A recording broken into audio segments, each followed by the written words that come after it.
নমস্কার বন্ধুরা, আপনাদের সকলকেই স্বাগত জানাচ্ছি আমাদের বাংলা খবর ফেসবুক পেজে। বন্ধুরা, এই মুহূর্তে আপনাদের সামনে হাজির হয়ে গেলাম আজকের আবহাওয়ার বিশেষ আপডেট নিয়ে। এই মুহূর্তে উত্তর পূর্ব বঙ্গোপসাগরে অবস্থানরত নিম্নচাপটি ক্রমেই উত্তর পশ্চিম দিকে সরে দক্ষিণবঙ্গের উপরে চলে এসেছে।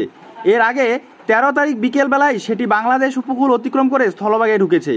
এই আবহে আলিপুর আবহাওয়া অফিস কি জানাচ্ছে, কি বলছে আলিপুর আবহাওয়া দপ্তর, উত্তরবঙ্গের আবহাওয়া কেমন থাকবে, দক্ষিণবঙ্গের কোন কোন জেলায় বৃষ্টিপাত হতে চলেছে, বিস্তারিত জানতে হলে অবশ্যই বন্ধুরা ভিডিওটাকে একটুও না টেনে শুরু থেকে শেষ পর্যন্ত খুব ভালো করে দেখবেন। আর যে সকল বন্ধুরা এই বাংলা খবর ফেসবুক পেজে নতুন এসেছেন অবশ্যই ফেসবুক পেজটিকে ফলো করে রাখবেন পরবর্তী এই ধরনের প্রয়োজনীয় এবং অতি গুরুত্বপূর্ণ ভিডিওর আপডেটগুলো সময় সময় সবার আগে পাওয়ার জন্য। তাহলে চলুন বন্ধুরা, দেরি না করে শুরু করা যাক আজকের বিষয়। এই আবহে রাতভর দক্ষিণবঙ্গের জেলায় জেলায় বৃষ্টি হয়েছে। আর এই নিম্নচাপের জেরে আজ সকাল থেকেও বর্ষণ জারি আছে। আলিপুর হাওয়া অফিস জানাচ্ছে আজও ভারী বৃষ্টি হবে দক্ষিণবঙ্গের একাধিক জেলায়।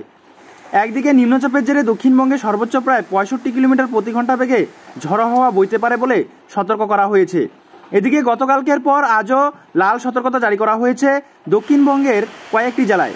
তবে আবহাওয়া অফিস জানাচ্ছে আজকের পর রবিবার থেকে ধীরে ধীরে আবহাওয়ার উন্নতি হবে, বৃষ্টি কমবে। তবে কয়েকটি জেলায় রবিবারও জারি থাকবে ভারী বর্ষণ। আলিপুর হাওয়া অফিসের পূর্বাভাস অনুযায়ী আজ কলকাতার আকাশ মূলত মেঘলা থাকবে। আজ শহরে মাঝারি বৃষ্টি হতে পারে, সঙ্গে বজ্রপাতের সম্ভাবনা আছে। এই আবহে আজ শহরে সর্বোচ্চ তাপমাত্রা ঘোরাফেরা করবে 29 ডিগ্রি সেলসিয়াসের আশেপাশে, যা কিনা স্বাভাবিকের থেকে 3 ডিগ্রি নিচে, এবং তিলোত্তমার সর্বনিম্ন তাপমাত্রা আজ ঘোরাফেরা করতে পারে 26 ডিগ্রি সেলসিয়াসের ঘরে, যা কিনা স্বাভাবিকের আশেপাশেই। এদিকে আজ দক্ষিণবঙ্গের কলকাতার পাশাপাশি বৃষ্টি হবে হাওড়া, হুগলি, উত্তর 24 পরগনা, দক্ষিণ 24 পরগনা, পূর্ব মেদিনীপুর, পশ্চিম মেদিনীপুর, ঝাড়গ্রাম, পুরুলিয়া, বাঁকুড়া, পূর্ব বর্ধমান, পশ্চিম বর্ধমান, বীরভূম, মুর্শিদাবাদ এবং নদিয়ায়। এর মধ্যে পশ্চিম মেদিনীপুর এবং বাঁকুড়ার অত্যাধিক বৃষ্টির লাল সতর্কতা জারি করা হয়েছে। এছাড়া হুগলি, মেদিনীপুর, ঝাড়গ্রাম, পুরুলিয়া, পূর্ব বর্ধমান, পশ্চিম বর্ধমান এবং বীরভূমে অতি ভারী বৃষ্টির কমলা সতর্কতা জারি করা হয়েছে। কলকাতা সহ দক্ষিণবঙ্গের বাকি জেলাগুলিতে ভারী বৃষ্টির হলুদ সতর্কতা জারি করা হয়েছে। অপরদিকে শনিবার উত্তরবঙ্গের সব জেলায় দার্জিলিং, জলপাইগুড়ি, কালিম্পং, আলিপুরদুয়ার, কোচবিহার, উত্তর দিনাজপুর, দক্ষিণ দিনাজপুর এবং মালদা অনেকাংশে বজ্রবিদ্যুৎ সহ হালকা থেকে মাঝারি বৃষ্টি হবে। প্রতিটি জেলায় হলুদ সতর্কতা জারি করা হয়েছে শনিবার, তবে কোথাও ভারী বৃষ্টি হবে না। এরপর রবিবার দক্ষিণবঙ্গের 4টি জেলায় ঝাড়গ্রাম, পুরুলিয়া, পশ্চিম বর্ধমান এবং বীরভূম একটি বা দুটি জায়গায় ভারী বৃষ্টি হবে। ওই 4টি জেলায় হলুদ সতর্কতা জারি করা হয়েছে।